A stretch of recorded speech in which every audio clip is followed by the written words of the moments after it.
Hey, beauty pros, welcome to Beauty Business Breakthroughs. My name is Shara, your guide to success in the beauty industry. In each episode, I'm going to be sharing my tips, tricks, and real life experiences. Plus, we'll bring in industry experts to drop their game-changing advice. Whether you're a seasoned pro or just starting out, get ready for practical insights that will elevate your beauty business. Let's dive in. Hello, and thank you so much for joining us again today on Beauty Business Breakthroughs. I am blessed and honored to be sitting here interviewing, speaking with, chatting with Melinda Jackson. Melinda, thank you again so much for joining me today. Thank you. I'm so excited. Awesome. So tell us a little bit about yourself, what you do. Yeah, so I am a Raleigh, North Carolina based PR professional. I grew up here in North Carolina, and after college, I moved to Los Angeles, where I did entertainment PR for a long time. And it was awesome. You know, it's exactly what you would think it would be. Really long hours, but really fun events and very little money and very bad mental health. So after 7 years, I turned 30 and I was like, I'm going to move back to North Carolina and be closer to my family and just see if I can do something a little different. So I relocated back here to North Carolina and worked at an advertising agency for a while and just realized I could do a lot more for my clients one-on-one than under an agency umbrella. So 5 years ago, I started my own company and here I am. That's awesome. You know, I see that, obviously not just since COVID, but even before that, a lot of people are kind of just venturing out and doing their own thing and providing that same service, but doing it as a solo entrepreneur. So that's awesome. So tell me about PR. A lot of people have heard of it. They know what it is from big scale. When we think of PR, we think of actors and famous people and things of that nature. But how does public relations affect us as an entrepreneur? Yeah, so I really like to break it down. For me, public relations truly is how is your brand relating to the public? So It just depends on obviously what the kind of business is, what the offering is, all of that fun stuff. But if you just sit back and think, how can I relate to the public and how can I get in front of people? That's really what I do. So again, depends on the client's needs, but that can look anything like getting them on podcasts for thought leadership. That can look like collaborating with other brands, getting them in front of influencers, or it can be just your typical send a press release out to the media because there's an announcement and try to get them some interviews and some mentions. So it can really vary what it is, but it's usually going to be that more organic opportunity as opposed to advertising or straight up marketing. I love the way that you put that in. How can you relate to the public? Because even though we're using the exact words, public relations, right? I don't think that I've ever thought of it that way. Like, how can I relate to them on all aspects? Because that's exactly what organic marketing is. And so let's kind of dive into organic marketing, because a lot of my listeners, a lot of my students and my followers on social media, I talk a lot about organic versus paid advertising. So let's kind of dive into the organic piece of that and what that is. What does that look like from a PR standpoint? Yeah, I always say that the more organic it is, the more people are going to feel like they can relate to you. As a consumer, you can tell if somebody paid for something, if it's pay to play, if it's advertising, any of that stuff, you can tell. And you're always going to be a little bit cautious. But if it's a general interview where you're just learning about that founder, you are going to connect to them so much quicker and so much easier. And you're going to want to buy into whatever they're selling. So that's why the organic piece of it is really so important. That's what I try to do.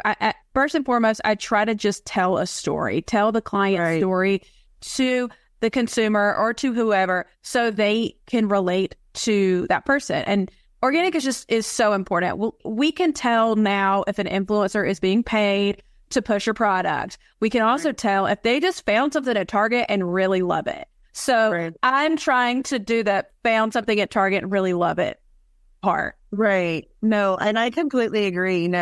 One of the things that I do talk about, with my following a lot is connecting with their following, because that's what I work on doing with myself as well. And that was how I built my service-based business, was connecting with my followers, people who are watching my story, people who are liking my content, and showing them. First, I was like, oh no, I don't want to show who I am. I just want my brand to be a brand. Right. And then I'm like, wait a minute. No, I need to get out here in front of the camera. I need to be the face of the brand. They need to be able to relate to me, because as a service provider, and I see you shaking your head because you're like, yes, exactly. As a service provider, when you are trying to gain the trust of somebody who is a potential client, right? They need to be able to relate to you and trust you, whether you are doing their hair, whether you are doing their skin or a body treatment or teeth whitening, whatever it is. They have to be able to build this relationship and build this rapport, right, with you, so that they do feel like they're comfortable and trusting you with whatever service that is. And so I 100% believe that organic marketing, I think, is more important than the paid ads. The paid ads, I think, are great because I do them obviously as well. But that just, I think sometimes is one, good for brand recognition, brand awareness, right? Retargeting. So you're staying relevant and in front of your audience. But where that real trust factor comes is building that relationship with people organically, right? Absolutely. Yeah. And when I was in college, I think the statistic was someone has to see it 3 to 5 times in order to buy in. I think at this point, it's probably 10 times that, because we're so overstimulated. So you can do all of that hand in hand. So the paid advertising is great to remind people who you are, or to introduce yourself to them. But then once they see that interview or see you on a podcast or see an influencer post about you, that's going to just help them keep you at top of mind, or to really buy into you, because they're like, oh, wait, I saw that ad, but then I read that interview and she's amazing. I want her to do my hair. Right. No, completely agree. And, again, back when I first started providing services, I used to tell people all the time, I know, and I try to put myself in a consumer's perspective, right? So I know when I go to buy something, mind you, this is 4 or 5 years ago. When I go to buy something, I might look at something and see it on my Facebook or Instagram or whatever for 6 months before I actually pull, the trigger and purchase that item or sign up for that service or whatever it is, right? And you figure over those 6 months, how many times have I seen it? And you're absolutely right. Now, the amount of times that you have to see something is so much greater. And I've heard this from so many different brand marketing experts and PR and branding specialists. Like you said, we're overstimulated. We can definitely tell, especially on TikTok, the UGC, it's not even UGC anymore. It's so obvious it's a paid ad, whatever the case is. I don't even use UGC anymore, Yeah.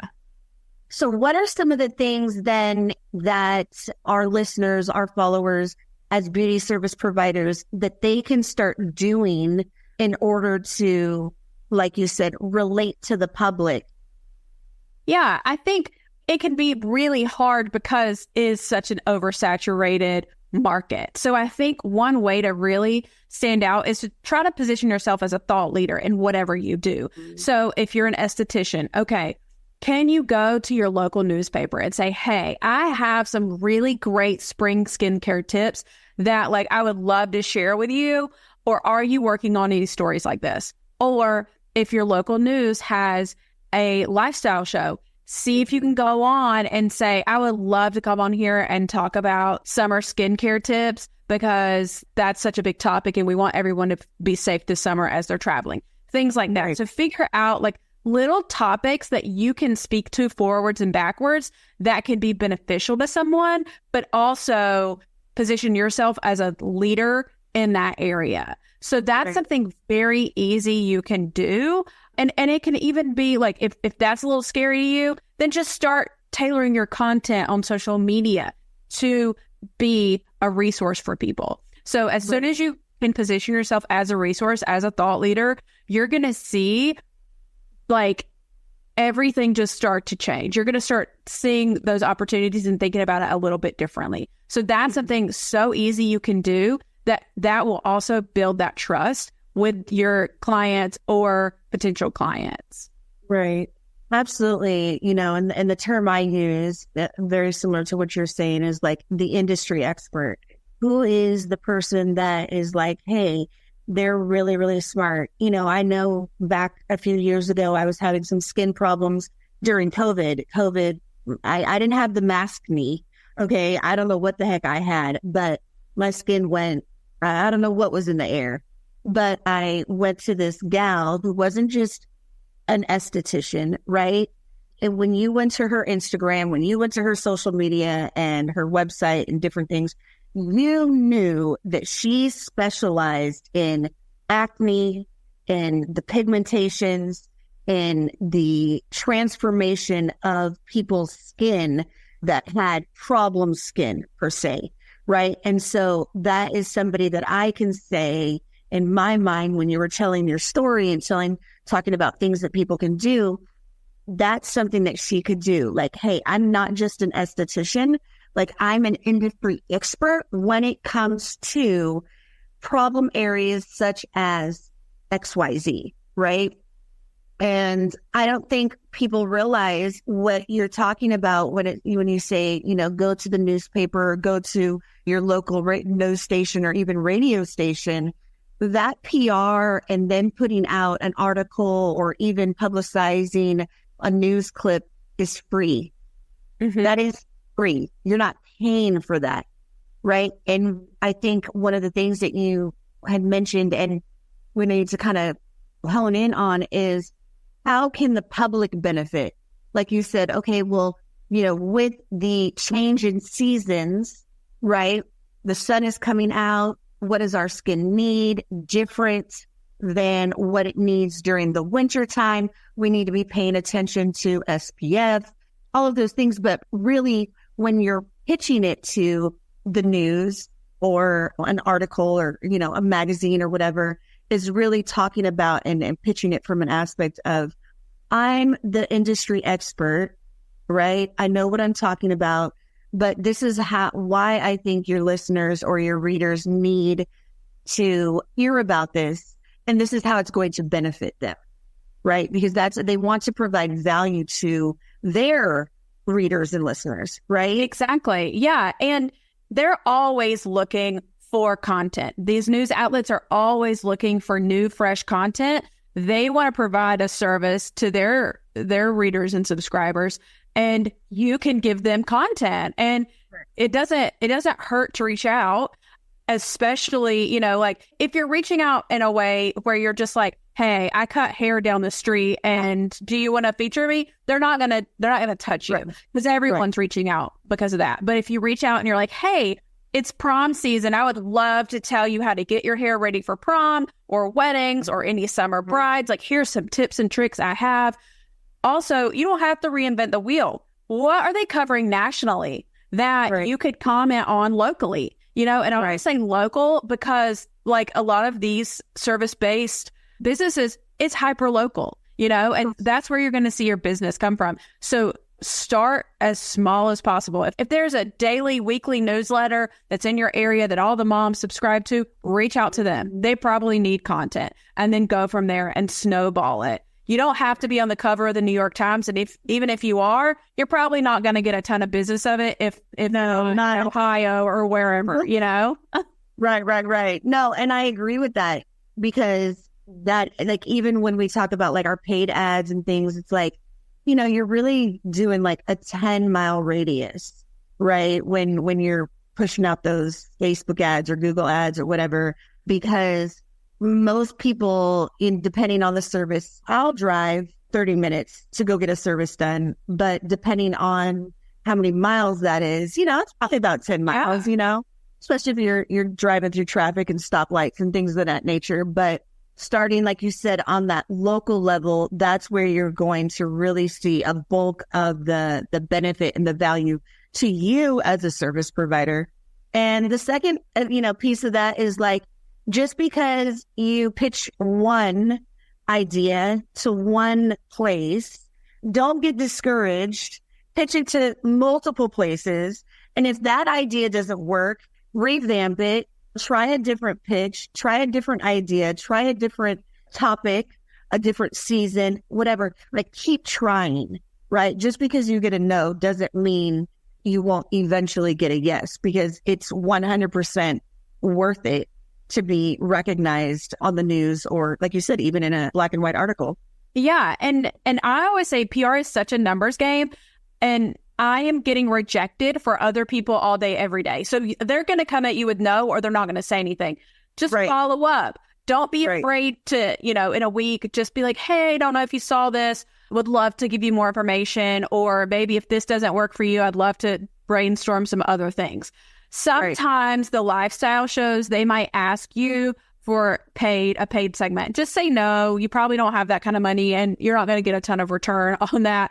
But just try to chase those ones that are free and more organic.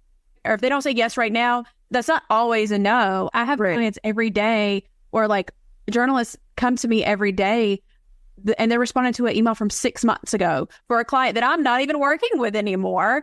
And so they're like, I'm sorry, I just found this in my email, or I flagged it and I was waiting for the right opportunity. And I get a call. So that happens all the time. That's why it's so important to stay on top of the topical things that you can talk about. Again, like I said, is there a national story, something like that? Even if it's, okay, we just had the Grammys. Here's how to get red carpet skin any day, things like that. All these silly little things. And you're going to think they're silly. You are going to be like, this is stupid. I don't want to talk about this. But you're so close to it. You know it in your heart. These people don't know it. They're not estheticians. They're not hairstylists. They don't know these things. You do. And that's why you need to tell them about it. Right. And, and I think the key is too, like you said, it may seem silly, it may seem small, but the more frequent that they are getting in front of their local potential clients, or even their current clients. I had a piece, we did like a charity event or whatever. I can't tell you how many people like screen recorded it, when they were watching it, posted it on their social media, tagged me, messaged me, all of that. Oh my God, I'm so excited. Here's a clip from, I was watching the news this morning. Those are great opportunities for that snowball effect of the PR, which is getting in front of your potential clients, them recognizing you. Oh, you know what? I remember I saw her on such and such. Oh, you know what? That's right. I did see that article that she was saying. I think I'm going to go check her out for whatever it is, right? And that is the ultimate goal, is the repetitive, staying top of mind in front of your potential and current clients, building that trust. The more that you, like you said, the more that you're providing value and information and education, and they see you as the industry expert, the more that they're going to be able to trust you to come to you for services. Absolutely. Awesome. Well, Melinda, if people are interested in working with you on a large or even a small scale, how is it that they can get in contact with you? Where can they find you? Yeah, so I'm easily found. It's just melindajacksonpr.com. So PR like public relations. The socials are there. The socials are also Melinda Jackson PR. Very easy to find me anywhere. And I know everyone always doesn't have a budget for PR. So I'm happy to answer any questions. I also do consulting calls if someone wants to do that. On those, really, I just go through, like, what are your needs? Who do you think your target audience is? Is that even correct? And we just do a brand audit, and I'll leave you with a PR plan that you can execute yourself. And then I'm always there to answer questions after. But on a very basic level, always happy to answer questions for anybody or give ideas to someone that, wants to grow their business through PR. That's awesome. Thank you again so much for joining us today, again, on Beauty Business Breakthroughs.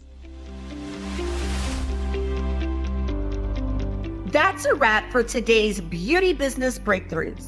I hope you found these insights valuable and actionable for your beauty business. Remember, success in this industry is within your reach. If you're hungry for more and ready to take your beauty business to the next level, consider joining our Get Fully Booked Accelerator program. We are dedicated to helping beauty professionals like you achieve extraordinary success with strategies that can take your business to 10K per month and beyond. Simply send us a direct message on Instagram, Luxe Beauty and Body Co., with the word success, and we'll provide you with all of the details on how you can be a part of this game-changing program. Your journey to a thriving beauty business starts now. Thank you again for tuning in, and until next time, stay inspired, stay motivated, and keep making those beauty business breakthroughs.